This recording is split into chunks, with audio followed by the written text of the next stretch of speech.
stand here today as a Christian who is also fasting. Fasting and offering up this fast for peace between the children of Abraham who lived in a land that God promised to their father. 6 weeks ago, I returned from a trip to Israel and Palestine. The group I traveled with, leaders of the Episcopal Church from across our nation, were there to learn from people of both sides about the divide between the nations contesting over one land. We met with government officials in Jerusalem, in Tel Aviv, in Nablus, and in Ramallah. We met with young kibbutzim, with Palestinian youth in refugee camps. I stood on a hill in Sderot where 2 missiles fired from Gaza landed a few hours later. I was rushed through a separation wall checkpoint with multiple guns pointed at me as I crossed from Bethlehem into Jerusalem. And I was frisked as I entered to pray at the foot of the Golden Dome. I returned from that journey knowing that violence stalks that land today. I left wondering how long it would take for that violence to emerge from the shadows. Sadly, it was just a few weeks. The young people of Israel and Palestine are being ground up by violent actions that work to advance agendas that are not in their best interest, not the cause of peace, and not the actions of joint nation building.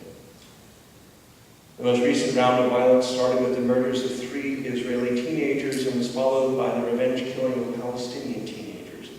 As this present violence has escalated, more than 200 Palestinians have been killed, with estimates that at least 60 of those are children or teens.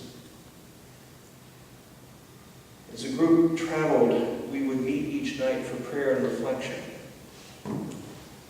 We began by being reminded that a person who spends time in the Holy Land in one day comes out an expert, knowing just what is required for peace. If you spend 2 days, you know less. If you spend 2 weeks, you come out knowing you know nothing at all. I know nothing. But it did seem to us that we were watching Jacob and Esau, 2 siblings struggling for their own birthright.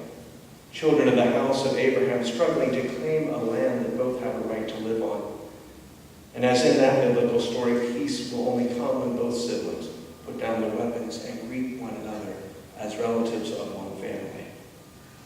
I pray that God will move the hearts of all the people involved in this conflict to seek peace first.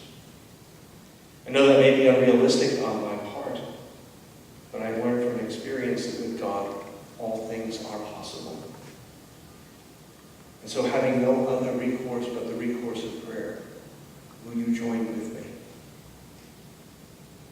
Holy One, in your perfect will, no sword is drawn but the sword of righteousness, the sword of justice. In your actions, the strength of love to bring peace in time of war is made manifest to all. Your children cry out to you in a time of violence. By the power of your Spirit, bring peace to the warring children of Father Abraham. Give us grace that we might, by our actions here today, by our prayers and witness, sow seeds of peace, your shalom, your salam, in the land of your promise. In your name, the name above all other names, we make this prayer.